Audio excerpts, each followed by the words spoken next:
The Warriors kept their hot streak alive at home with a win over the Knicks, who were without Jalen Brunson. In a low-scoring game, Golden State made a point of targeting New York star Karl-Anthony Towns in key moments down the stretch to create high-quality looks.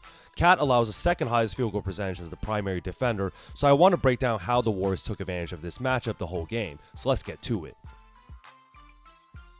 The New York Knicks traded away Julius Randle and lost Hartenstein in free agency, but replaced their front court with offensive talent in Karl-Anthony Towns. Often in isolation situations, you can rely on opposing stars like Jimmy Butler to take Cat off the dribble. Towns should not be all the way up playing Butler's shot as he's a non-shooter here, and definitely should not have his feet angled to try to force Butler to drive to his right hand into help, if he's going to give up the middle of the paint anyways.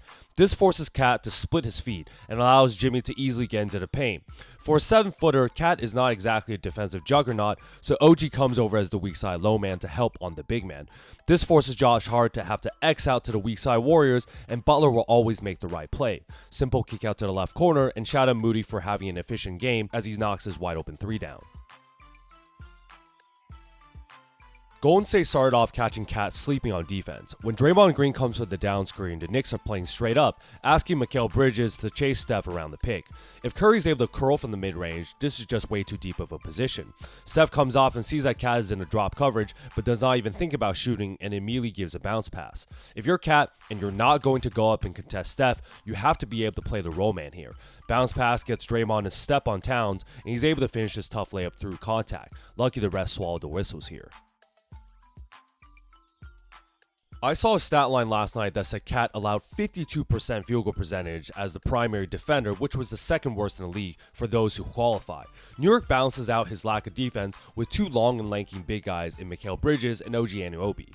When Green runs up for this high pick and roll, you can see Josh Hart think about pre-switching this, but Cat is super far behind already.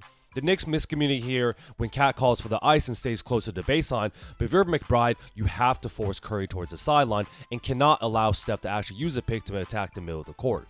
Now Towns is out of position to drop coverage and trying to compensate. He runs up and prevents the 3-ball, and Steph actually has a good look here but chose to attack the paint. This gets Cat on his hip, praying for McBride to come recover and double. Curry plays with the food here and gets a behind the back pass back out to Draymond, and the Warriors are getting any shot they want. Draymond does what he does and baited Cat into an argument and picked up 3 quick fouls. With the Knicks tying the dubs even with Towns sitting the majority of the half, the third quarter was when Steph Curry and the Warriors exposed him on multiple possessions in a row. When Draymond sets a high pick, McBride is fighting the recover and Towns is playing with fire on a drop coverage on Steph. Steph snakes a dribble here to find better positioning while sensing McBride from behind him. Cat has got his hands down and his body straight up. This is a fundamentally bad defensive stance. Steph knows he can get wherever he wants on the court here before dribbling into a running floater right in Towns' face. The Warriors' oldest and most effective play is the Steph-Draymond 2-man game. Curry comes for the inverted pick and roll, and New York plays as well by having Mikal Bridges hedge the screen, while Cat goes under since Draymond's a non-shooter. They successfully blow this first action up, allowing Green to try and go one-on-one with Cat. When he cannot find any cutting Warriors and picks the ball up, if you're Towns, you just can't let him hold the ball like that with zero defensive pressure. Now Dre just easily throws the ball back out to Steph and comes for the pick and roll. This catches Cat walking up to the perimeter in a drop coverage, so Steph just dribbles into an open pull-up 27-footer. This is a layup for him.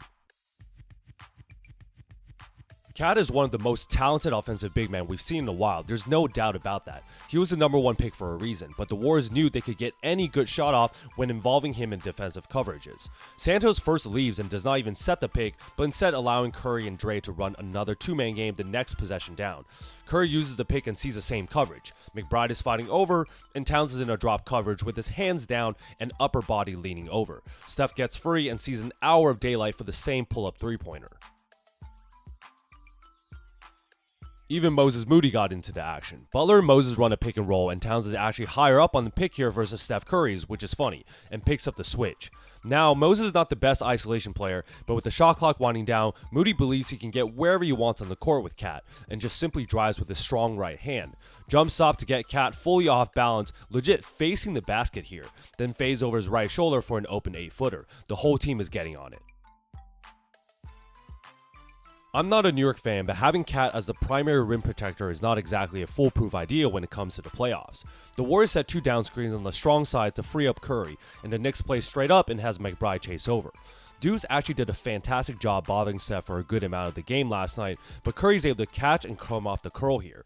Towns is in no man's land, not focusing on the ball, and instead is in between Curry and a non-offensive threat in the mid-range in Kevon Looney.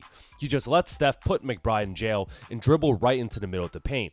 Towns has to come help and contest as a rim protector, but he just stands there and allows Steph to get an easy layup. For the night-night celebration, Golden State simply wanted to put Towns into action and get a good shot off. Curry and Draymond run another two-man game with Steph coming for the inverted pick and roll. New York actually plays as well by having McBride stick to Steph, forcing Green to keep the ball and Towns going under the pick.